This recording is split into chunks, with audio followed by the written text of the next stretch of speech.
3 evacuations of food a day should equal 3 intakes. He said, if you're eating 3 meals a day and you're evacuating once a day, you're constipated. And how many people think that going once a day is actually normal? Well, I think we've forgotten what normal is. And if you notice that your colon has a mind of its own, it won't do what you tell it. And if you have constipation and you tell it to go, it won't. And if you have diarrhea and you tell it to stop, it won't. But the colon is greatly influenced by what happens further up. Did you know that your colon plays a crucial role in digestion, absorbing nutrients and removing waste from your body? It's like the body's natural filtration system, keeping everything running smoothly. But colon health is something many people overlook until problems start to appear. Issues like bloating, constipation, and even serious conditions like colon cancer can develop over time if the colon isn't cared for properly. As we age, our digestive system slows down, and years of poor diet, stress, and lifestyle choices can take a toll.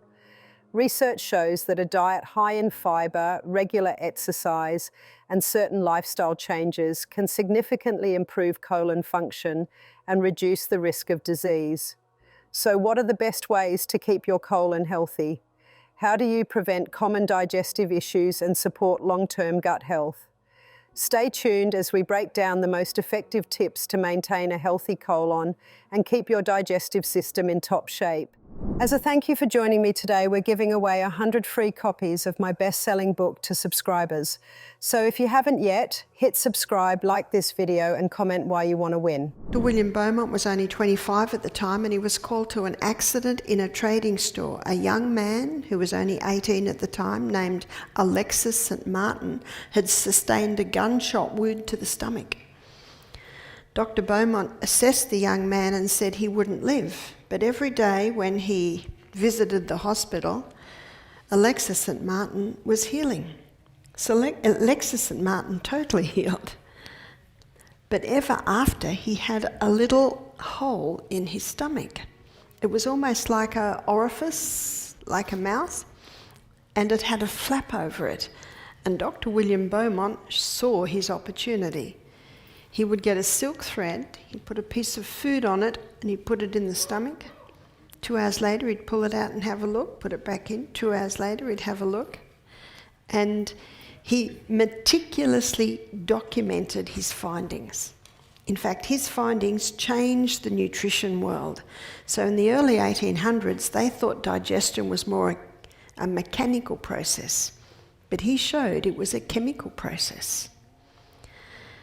And what fascinated me was there were 5 things that kept the food in the stomach 8 hours later, and that's what I want to look at. Food was still in the stomach after 8 hours, and that was overeating. Now that's probably not a surprise. Dr. Beaumont came to the conclusion that the stomach can only hold so much. And when we overeat, then it becomes very difficult for the digestive enzymes to break the food down because there's just too much in there. He also found that often eating, so that's eating every couple of hours, whenever someone eats every couple of hours, it interferes with the previous digestion. And whenever a newcomer comes into the stomach, and maybe pyloric sphincter is opening, starting to let the previous meal through, it immediately shuts. It says, something's just come in and it's not breaking down, shut the gate. And it keeps the gate shut until the newcomer has been broken down, and then it'll start to open.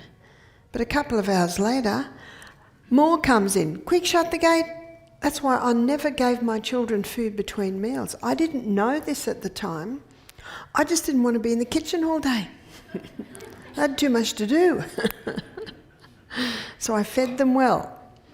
And I had a rule at the table, which was the rule when I was a little girl, but it's not at many tables now, that the children are not to leave the table until the meal is finished. Simple rule, great rule. Child leaves table, sorry, no more. Child doesn't seem to mind for a couple of hours. Then they get hungry. And they soon learn to sit and eat at the table. Then they eat well, they eat in peace, and then they can go the distance. Also, if Alexis St. Martin was stressed, if he was anxious, upset, Dr. Beaumont found that the digestion just did not happen the way it should. Now, I don't think that's a surprise to us. Large fluid with the meal. We've looked at this already. Large fluid with the meal delayed digestion. Let me show you what happens. Remember, this should be an acid environment, so if a lot of fluid comes in, that starts to dilute the acidity. So what happens is digestion stops while the stomach starts to take that fluid out to bring the acidity back up and then resume back to digestion. That's why we should stop drinking about a half an hour before the meal and resume drinking about an hour and a half to 2 hours after the meal. The last one is alcohol. Whenever he had alcohol with the meal, digestion was delayed. These are the 5 things that Dr. William Beaumont found delayed digestion, and how many Americans and Australians do all of that? No wonder digestion in many people isn't happening well. I found it a fascinating book. He would take vials of digestive juice out, or, with a syringe and put it into vials, then he'd put a bit of rotten meat in. He found if he put a rotten meat into the digestive vial, within about 10-15 minutes, it had resolved it. In other words, people get food poisoning when they've got low hydrochloric acid. And there are so many people today that are suffering from reflux, which is the acids coming up here. So the doctor puts them on antacids. That don't make any sense at all. Dr. Beaumont's discoveries about digestion connect directly to colon health. The way food breaks down in the stomach affects how it moves through the intestines and how well the body absorbs nutrients. When digestion slows down, food sits in the stomach longer, leading to bloating, gas, and discomfort. This puts extra pressure on the colon, making it harder to eliminate waste properly. Over time, this can lead to constipation and a buildup of harmful toxins. Fibre plays a huge role in keeping the colon healthy. Dr. Beaumont didn't focus on fibre, but today we know it's essential. It helps food move smoothly through the digestive system, preventing waste from sitting too long in the colon. When digestion slows due to overeating or constant snacking, the colon struggles to clear out waste, increasing the risk of problems like diverticulosis and even colon cancer. Eating plenty of fruits, vegetables, and whole grains keeps digestion moving and supports gut health. Drinking enough water is just as important. Dr. Beaumont noticed that drinking too much fluid during meals slowed digestion, but that doesn't mean you should avoid water. Drinking between meals helps the body maintain the right stomach acid levels and keeps waste moving through the colon. When the body doesn't get enough water, stool becomes dry and hard, leading to constipation. Staying hydrated throughout the day makes digestion smoother and keeps the colon working efficiently. Spacing out meals also helps. Dr. Beaumont found that eating too often disrupts digestion. Every time new food enters the stomach, the digestive process resets, making it harder for the body to process previous meals. The colon works best when the digestive system follows a steady rhythm. When meals are too close together, waste moves more slowly and digestion becomes less efficient.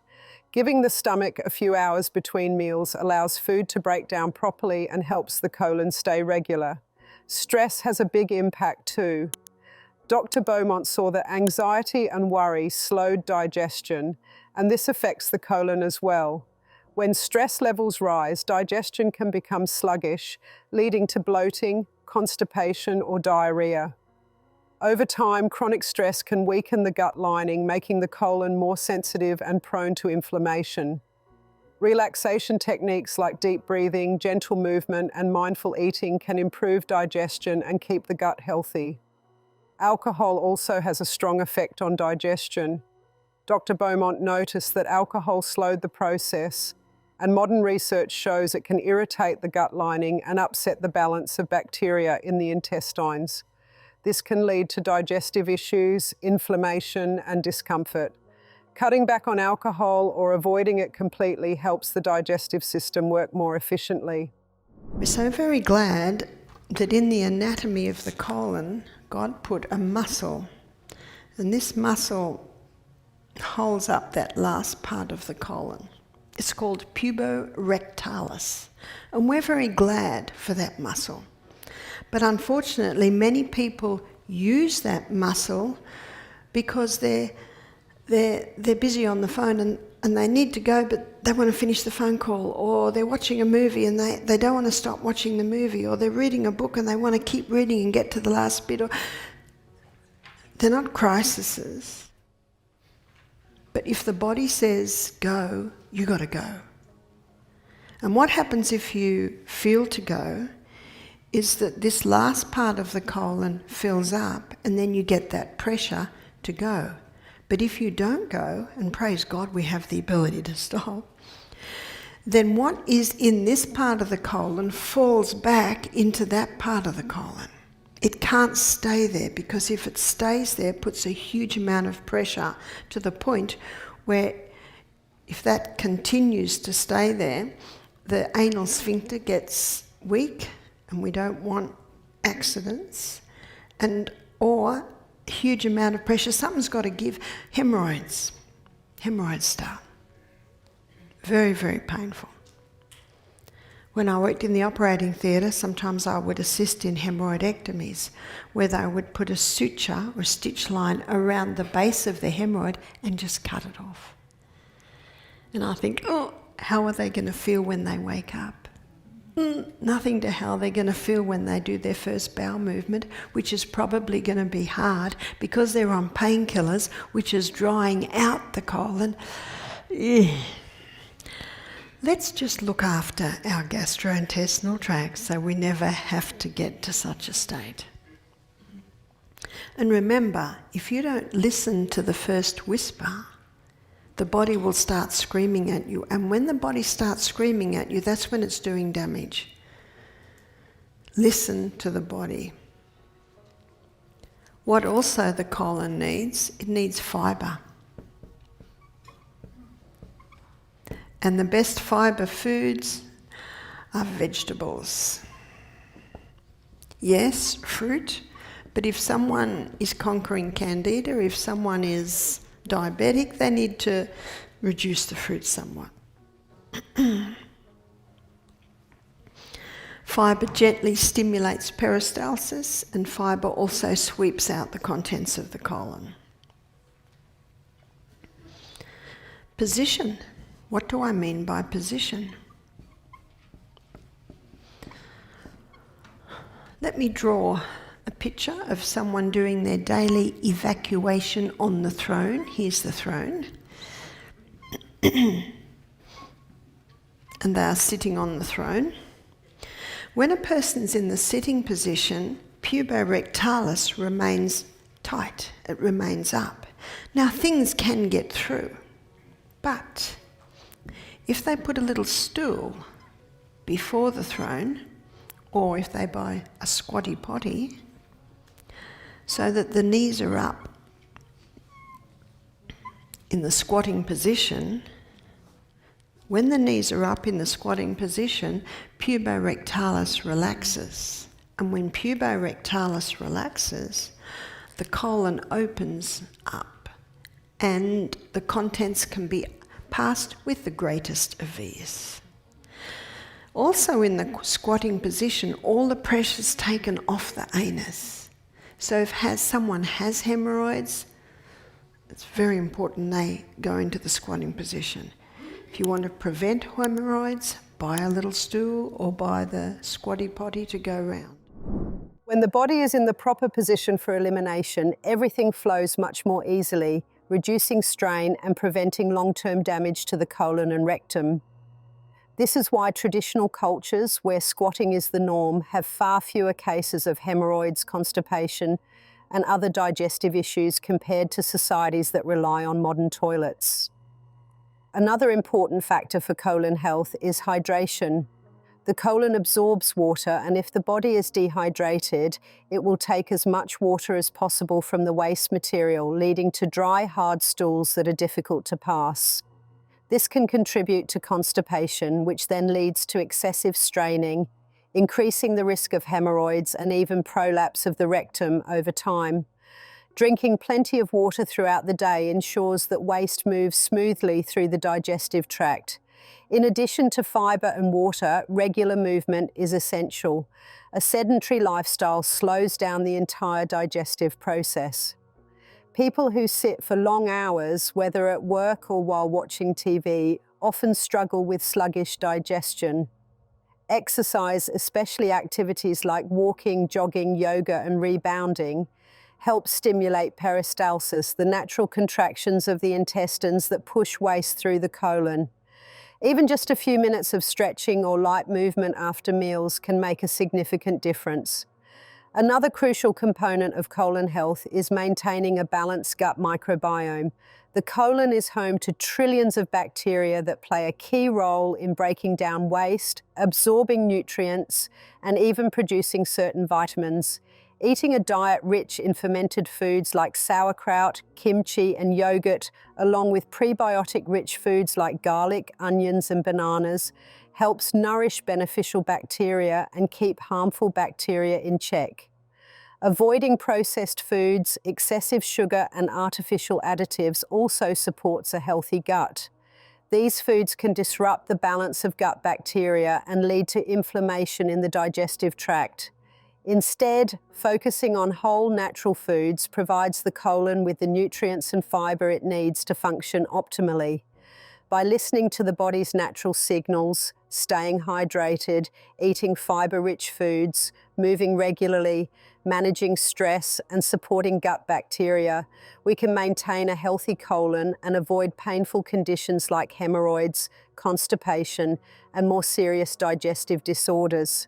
The body was designed to function efficiently, but it relies on us to provide the right conditions for it to do so. And the herbs and the slipperyome.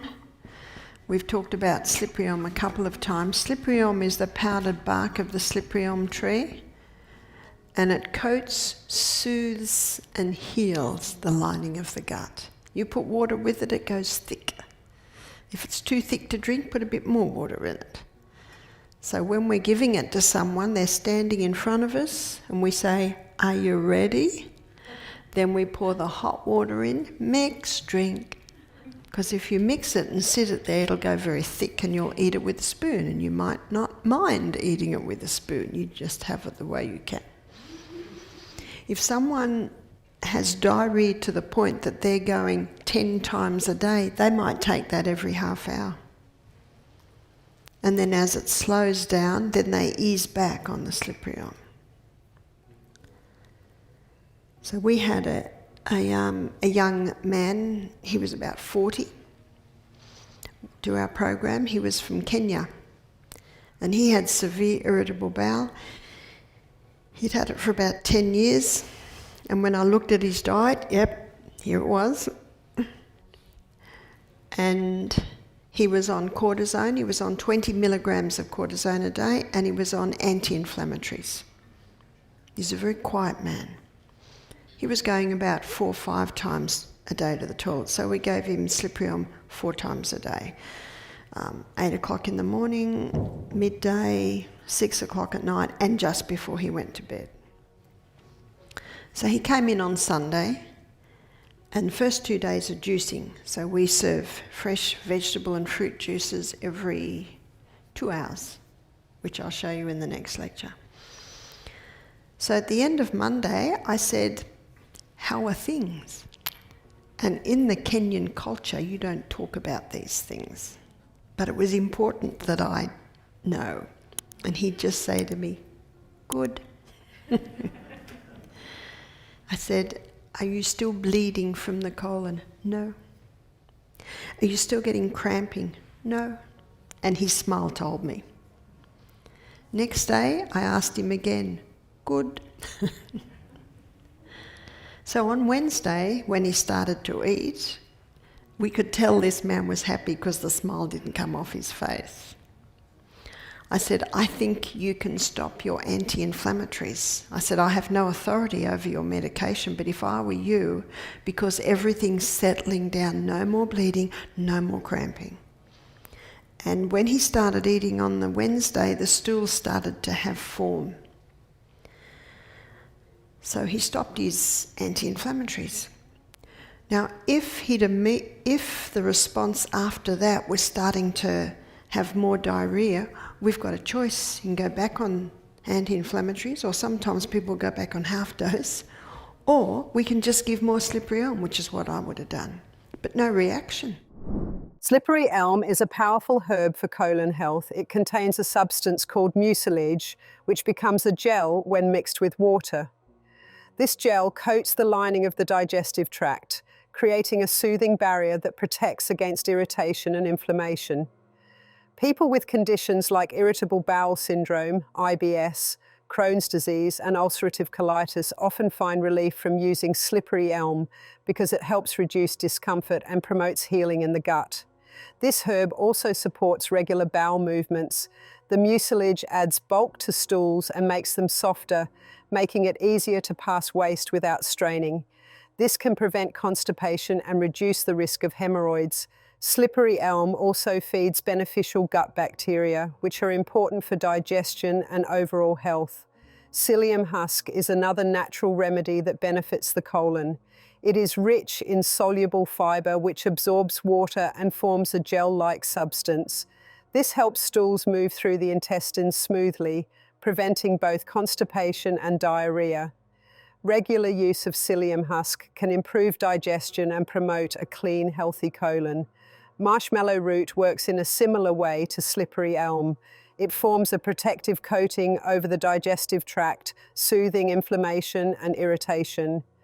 This makes it helpful for people with acid reflux, ulcers, or inflammatory bowel conditions. It also helps maintain proper moisture levels in stools, preventing dryness and discomfort. Ginger is known for its ability to reduce bloating and support digestion. It stimulates movement in the intestines, helping waste pass through more efficiently. Ginger also has anti-inflammatory properties that can calm irritation in the gut. Drinking ginger tea or adding fresh ginger to meals can support overall digestive health. Peppermint relaxes the muscles of the intestines, which can relieve cramping and discomfort. It is especially useful for people with IBS as it helps prevent painful spasms and reduces bloating. Drinking peppermint tea or taking enteric-coated peppermint oil capsules can support a healthy colon. Turmeric contains curcumin, which has strong anti-inflammatory effects. It helps reduce irritation in the colon and supports the healing of damaged tissues. This can be beneficial for people with conditions like colitis or other digestive disorders. Aloe vera has a gentle laxative effect and soothes the lining of the intestines. It helps move waste through the colon while reducing inflammation. Drinking small amounts of aloe vera juice can support a clean and healthy digestive system. Taking care of your colon is one of the best things you can do for your overall health. Simple changes like adding fiber, staying hydrated, and using natural herbs can make a huge difference. If you found this video helpful, be sure to like and subscribe for more health tips. And as always, listen to your body. It knows what it needs. Stay healthy, and we'll see you in the next one.